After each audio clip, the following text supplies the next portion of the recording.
I got stuff for you. Holy moly. I need to get some snakes and release them around my house. But they love eating people. They love eating kids. These guys are the scientists of the supernatural, lecturers leaving lessons for inquiring laymen. They are applying the scientific method to a world that baffles science. They are the cryptids of the corn. Every day that you open your mouth, I know, right? I'm more convinced that you're abducted by aliens. No. And it just stood up.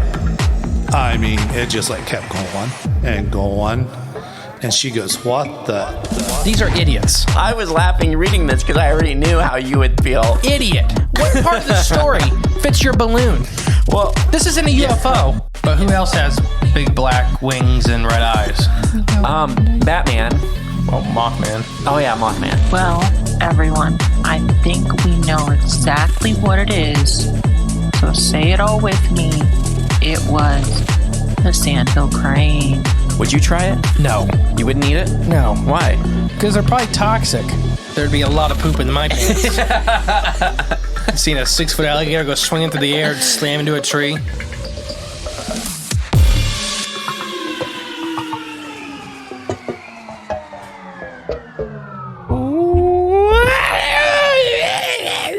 Still spooky in here. Still spooky. I'm the great and scary mystery. Yeah, I'm J-Clone40. We had a spooky episode for you on Monday, but today is a scary Wednesday episode. Oh. Wicked Wednesday. Scary Wicked stories. Wednesday monsters lurking around every corner. Now, we're going to talk about, because you alluded to it later in the week, even though it hasn't come out yet, we're going to talk about the real-life Tremors monster. Oh, you mean when I talked about it on Friday coming up? Mm-hmm. Nice. Are you excited? Are you ready? It's like an inception of foreshadowing. The Augerino, or Augerino, Oh, okay. like auger, I know. Yeah, Augerino. Augerino Yeah. is a legendary creature that it comes from folk tales in lumberjack and in modern day ranching communities in the western United States. Uh-oh. Just like Tremors. The tale of Augerino, described as a subterranean creature that inhabits the drier regions of the Colorado and other deserts. According to the legends, the Augerino requires a dry environment to survive. So it'll bore holes into dams and irrigation ditches to let the water out. Ooh. Wait, but it needs the dry regions? It's trying to dry out the area because people so are it's watering it Gotcha. to grow stuff. Gotcha. So this creature is like, no, you're destroying my home. The Augerino is described as a giant, terrifying worm that burrows deep underground. However, unlike the monsters from Tremors, the Augerino is said to have been shaped like a corkscrew or an auger, hence the name. That would make more sense. Yeah, where it's either its head is designed like that or its whole body is designed like that. A lot of the drawings I see of it give it a more hard worm body with this bone or carapace like shell face. Does it have like a corkscrew spiral running down it or no? Just its head. Just the head does, okay. Which the head seems to be a hard material and the rest of the body seems to be more worm-like. I mean, it'd have to be. I mean, even with the graboids, They had a beak.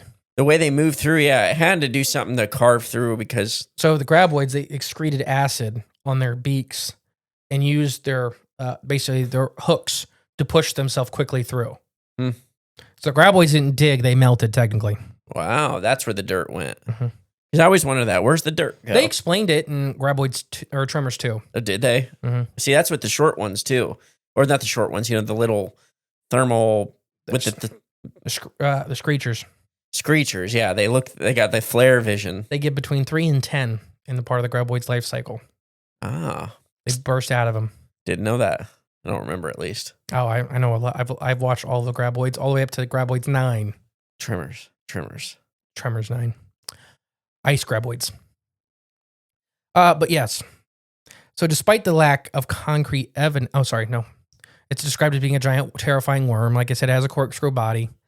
Although its existence has never been proven, some people to this day still believe this creature actually exist in some form. Lumberjacks found many, many holes drilled in their dams when they started coming up dry. They were amazed. It looked like somebody had taken an auger and drilled into their dams that they'd used to make like water flumes. Yeah. Isn't that weird? Kind of. I mean, but it could also just be people with drills drilling holes in their dams. Keep in mind, this is way before like electric. This is a hand crank drill. Okay. So And you're standing underneath a wood dam drilling holes into it. how old was this roughly? This was the 1800s, but it still exists in a modern day. Okay. It still exists in a modern day. So yeah, so they believed Augerino was, responsible for these damages. So despite the lack of concrete evidence, the legend of Augerino continues into popular topic of discussion among its interest. Some people believe Augerino still exists in areas today in remote wilderness areas of Colorado, while others dismiss the creature as nothing more than a tall tale from a time past. Regardless of whether the Augerino is real or not, the legend of the mythical creature is sure to continue to fascinate people for years to come.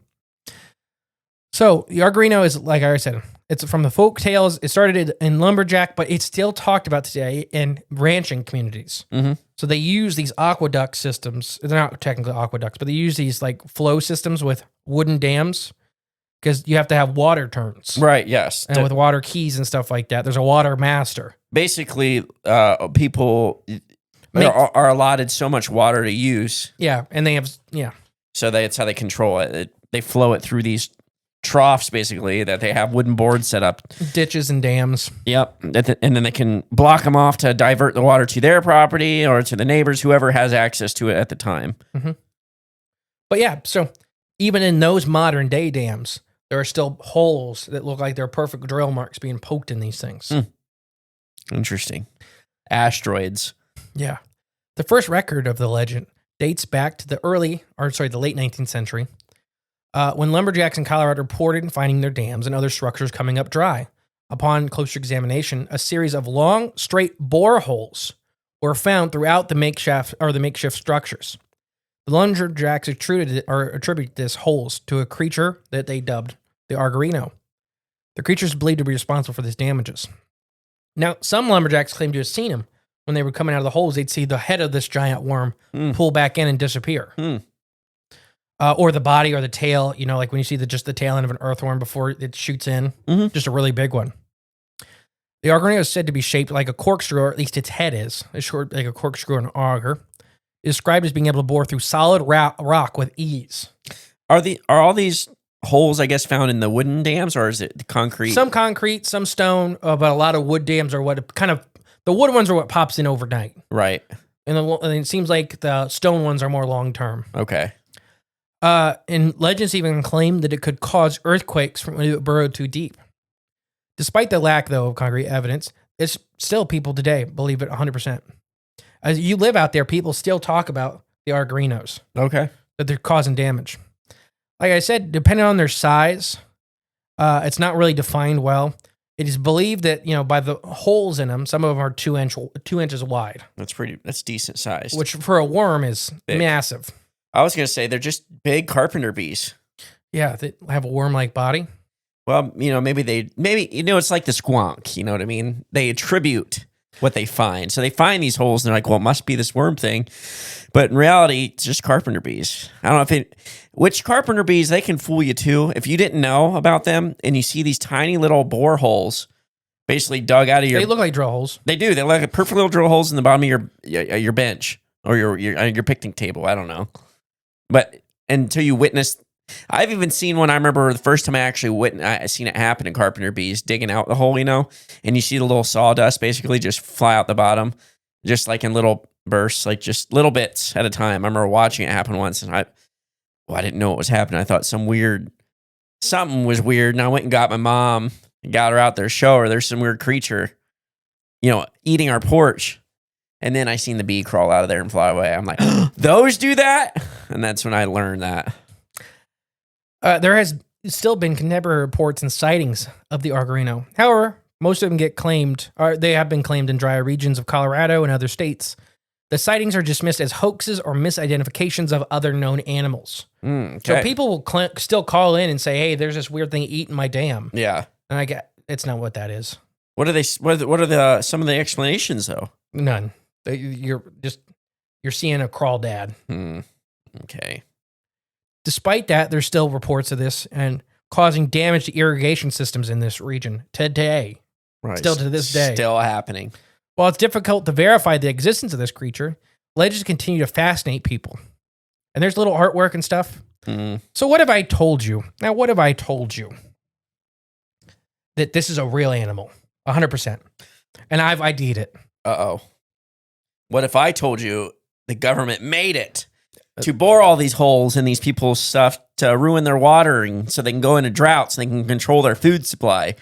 What if I told you there was an aquatic, giant, worm-like creature that has a hard end that is corkscrew or spear-shaped that loves to eat wood and stone? Well, what if I told you you're crazy? I don't know. I got no more. So when I read this, I immediately thought I knew what it was. Okay. Because there's an animal that they're describing that exists. Okay. That many people don't know about. But you've probably seen videos of them and thought it was fake. I was thinking the cookie cutter shark. Nope. Because I would make, perfect sized holes, but it's not like a boring. No, this thing is like a boring thing. Like it's not very interesting at all. Is that what you're saying? No. Ship worms. Ooh, shipworms. I think we've talked about these before. Yeah, because like a long time they ago. They get big. Some of them get like feet long, like 4, 5, 6, 7, 8 feet long. So if you ever see like rotting trees in India and South America and they cut them open and there's these big, they look like tentacles coming out of them. Those are shipworms. Really? There's also shipworms, where we'll talk about, that love to eat rock and dams and human constructs. They find it tasty. Didn't know that. And guess what? They leave a perfectly cylindrical hole that is about 2 inches wide. Interesting. Is this what all those boreholes in the pyramids and stuff that perfectly cut? That could be. I don't know. They had shipworms this whole time. So shipworms have long been a menace to mankind, sinking ships. There are thousands of ships credited to the sinking caused by shipworms. They also, guess what? They undermine piers. So piers will collapse because of these worms. Okay. And in Deutschland, guess what they're famous for destroying? Well, wait. Dutch and Deutschland are different things. Or Dutch. Okay. They destroy Dutch dams. Oh, I thought it was like their wooden shoes. They're dikes. Oh, not their wooden shoes. They're fine. Well, okay. They probably would if you put them in the water. So there is actual huge catastrophic floods that have been caused by these worms, these little worms. Oh, wow. Okay. Because they eat through human dams. Interesting. They taste good? No. The worms don't? I guarantee they don't. They eat rock and rotting wood. I mean, they don't look good either. They look like a really pink hot dog with a shell on the end. Now I gotta look at the Mongolian, Alaskan bullworm. Yeah. Now researchers have found the first shipworms that basically eat wood from a very different diet. So they found the first worms that don't eat wood. They just started discovering shipworms that eat rock. Okay. The new shipworms are thick, white, worm-like creatures that grow more than a meter long, and they live in fresh water. And they're relatively new to science. Researchers first spotted this species in 2006 as a thumb-sized burrow in limestone in the Alberta River in the Philippines. So they didn't even know these things existed. They found their holes. Huh. I'm looking at the pictures. They are disgusting looking. Yeah, but they look like Augerino. They look like this creature that they're describing. Like these farmers that draw this thing, they look like shipworms. And shipworms kind of a misnomer. They live in fresh water too, and salt water, and they called them that because when they first started building large wood ships, they're like, there's holes in it, and it's because worms are eating it. Now, how do these get into like the trees and stuff? They burrow in, like out of the water. Yeah, or go through the dirt mostly. Like they crawl through the dirt and then they find a tree and they eat up into the tree. So they don't necessarily need the water to survive. They are aquatic. They are okay, but they're aquatic, but they don't need the water. I guess like they don't have to be in standing water if they're in the trees, obviously. Or water's flowing through their tubes. Okay, what in the trees or in their body? In the trees. Right. So in 2006 they discovered this in the Philippines. But it wasn't until 2018 did they have a live specimen. Okay. So 12 years of looking. They found the holes. And they looked for 12 years until they found one. Wow, that's crazy. And they found, I'm not talking like one or two holes. Yeah, Thousands of holes. Yeah. The rock-eating shipworms are quite different from their wood-eating counterparts. The team reports today the proceedings of the Royal Society B really claims that shipworms have two shrunken shells that they modified into their drill heads because they're actually clams. Shipworms are a type of bivalve. Ain't that nuts? They're mollusk. But they have their heads, their beaks, are their shells that they've modified into drills. In the drills. That's insane. So this thing that they're drawing with this giant muscular tail and foot and this drill head is real. It's a real thing. So these people, you're telling me, now there hasn't been one discovered out where we're talking, but you're telling me that a rancher or a lumberjack drew a picture of an animal that wasn't discovered until 2018. Formally. Yeah. In the 1800s. Yeah. That's insane. And you don't think there's a chance it's a shipworm. It could be that, yeah. Because even after they found the holes, they're like, it took 12 years of researching to find them. Just to find it, the actual now, creature. But known of shipworms have been known for thousands of years. Yeah. Since humans first went in the water, they first started eating boats. Wow. But there's hundreds of species that eat wood. Yeah, for sure. And we talked about that when we talked about like shipwrecks across the globe. We talked about it, them finding stuff at the bottom of the ocean. Because remember during that Graham Hancock Flint Dibble debate that was just big in the world at that time. But he made that claim, there's all these shipwrecks around the world, but we'll never find them because, or what did he say? What was he saying? That there's these shipwrecks around the world or at the bottom of the ocean. And basically saying they're preserved. He was saying they'll be there forever because who said that? Flint Dibble. Oh no, they won't. No, they're they won't decomposing. Yeah. Worms are eating them. There's bacteria in not even just the worms. There's 10-foot long mollusks that are eating them. Eating the wood. Yeah, that's crazy. That's crazy that they're that big too. Now most of the species are very small. Okay. Some of the species are extraordinary though. That's wild. It's crazy. I think they top out at like 9 foot, which is insane. But specifically, this wood eater is 3 to 4 feet long. That's big. For a mollusk? Yeah, and their shells converted into drills for wood eating, but the rock eating shipworms also have dozens of thicker millimeter-sized teeth that they use to scrape on the outside of their body. Wow. So it looks like a ribbed drill. Yeah, nice. And that's what we use to drill through rocks. Mm-hmm. It looks just like that. Like the giant boring machines? Mm-hmm. It looks like that. That they're boring under all of our feet? Marine shipworms store wood they eat in a special digestive sac where bacteria degrade it. Like other shipworms, the rock-eating shipworms will ingest the scrape-away materials, the projective burrows. And they lack both the sac and the bacteria that likely don't get as much sustenance from the rock bits. Their ingestion may be more a holdover from the wood-eating ancestors. Interestingly enough, though, it seems they rely on other bacteria regarding in their gills to produce nutrients from the food they suck in their siphon, like the clam's back end for nourishment. So basically the bacteria is eating the... Transform, and we've seen dozens of other animals that do this symbiosis. I mean, ironclad snails are a great example where they don't eat sulfur. They swallow sulfur, and the bacteria in their throat eat sulfur, and they poop out nutrients. Right. So it's the same thing with these guys. These guys break down the rock. And then the bacteria eat the nutrients, and then in turn they eat the bacteria. The wood-eating shipworms eat the wood.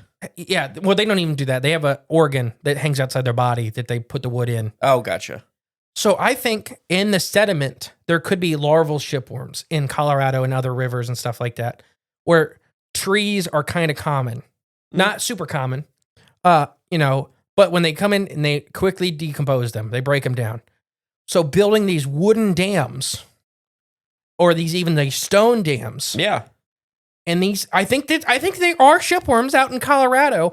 And I couldn't find, there are freshwater shipworms here in the U.S. We have them. Yeah. They eat our dams and stuff like that. Concrete's a little bit of a harder material because of how acidic it is. It's probably, depending on its chemical makeup, Yeah. it's not all concrete's the same. No, and so like industrial though, concrete is it seems like these guys don't like it as much. Probably because it's full of chemicals Yeah, or something. it's not food. Yeah. So I think Augerino is a Colorado shipworm. I've seen. I don't disagree. I mean, as far as explaining it away with an actual animal, I think that's probably the number one candidate. How many of you guys have ever heard of shipworms? I think we may have discussed it in passing, like on this show, but that's the only time I've ever even heard of it. Because I think we talked about a story. Wasn't there a story where, like, I can't remember if it was a story we read or if it was from like a TV show and we just talked about it. But there was this ship where there was like they were in the hull and like the side of it was like dissolving and they didn't know why and they could like push their finger through it. And then they realized I think it was these worms maybe dissolving it from the outside in. Yeah, because that happened a lot, especially on large wooden ships. Yeah. To where it would start seeping. See, that's what it was doing. And people would be like, and you didn't know until it was too late, where the worms have eaten so much of the outside of the ship. Yeah. I don't remember if it was also gooseneck barnacles do that, which is a cousin of these guys. Gooseneck barnacles. Which they have the hard shell piece on the one end, but they have a long neck on the other because they dig in to feed. Yeah, I didn't know that. People eat them. They're one of the most common barnacles on wood ships, because they are eating the ship. And you can eat barnacles. They're not great. I've seen people that eat them. I watch a tinned fish review guy, and he said they're just gross and salt. Like that's their taste. Nice. But a lot of people eat them. They're on tide pools too. They're one of the species people eat to survive. Yeah. They're not a go-to. No. But as far as a small group of humans on an island, they are an almost inexhaustible resource. That's good. Like a small group of people can, if on a little island, and keep cutting them off rocks and not run out. And then a couple weeks later, that whole rock patch will be refilled. Which is, that's an awesome regenerative food source. Important to have, especially nowadays. As food is, that just drives me nuts. I won't even talk about it. No, shipworms though, yeah. How did they get there? That would be my question. I think they were already there because there are some freshwater shipworms in the U.S. But there's all sorts of just wild events though that can drop them there. Yeah, and then like storms. There was the inland sea. I mean, there's aquatic fossils in Colorado. And just holdovers from that, perhaps. Yeah, I mean, it's the same with the devil's hole pubfish. And actually, Colorado has a giant sulfur-eating worm-like animal in its spring systems. Oh, well, so that could even be a... It eats sulfur. They didn't dig or burrow like that. Okay. But they already have, and that's a holdover from when there was a sea. Gotcha. Okay. Yeah, and what if these clams, they're mollusks at the end of the day, which is kind of cool to... I read that when you were talking, but... that they're not worms, one, but what if these mollusks then, the sea dries up and they're buried and they kind of adapt to this new environment now to where I don't know, it's not the typical shipworm that we're used to seeing, but now that, the river systems come back, maybe some of them have converted back into their original wood-eating former selves.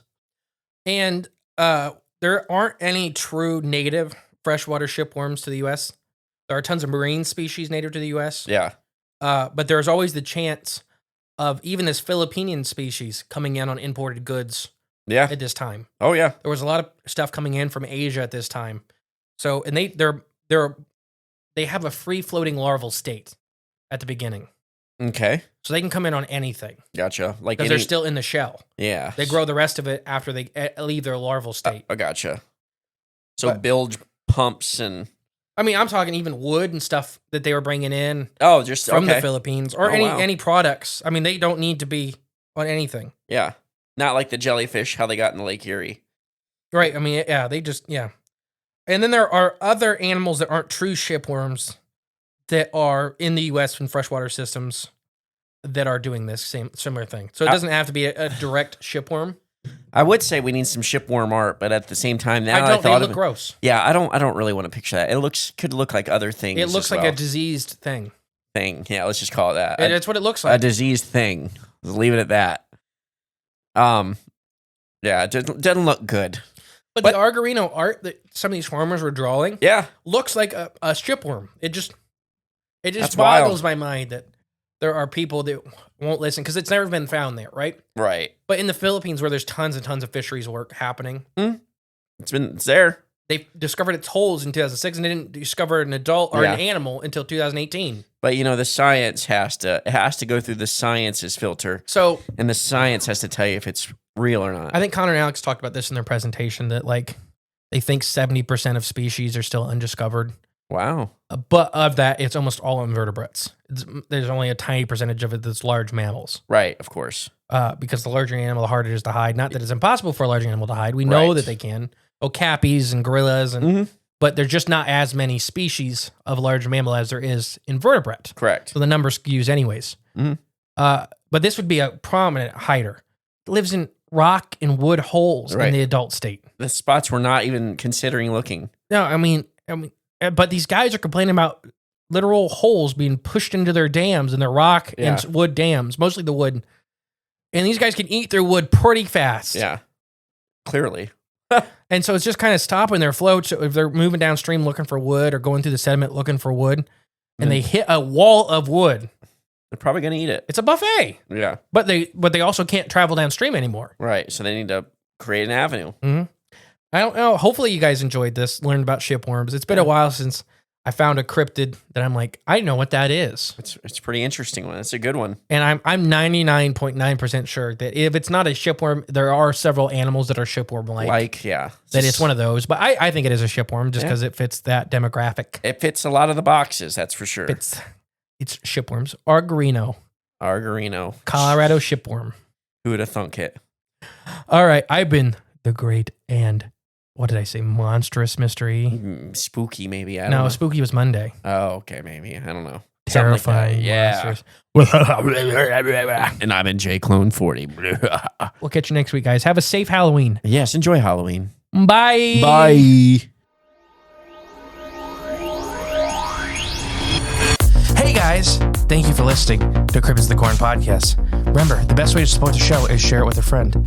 But if you are craving more of the J clones And more from Mr. E. there's always extra content on Patreon. And our paid member space on cryptidsofthecorn.com. We'll catch you next time with more exciting, fun, and informative information.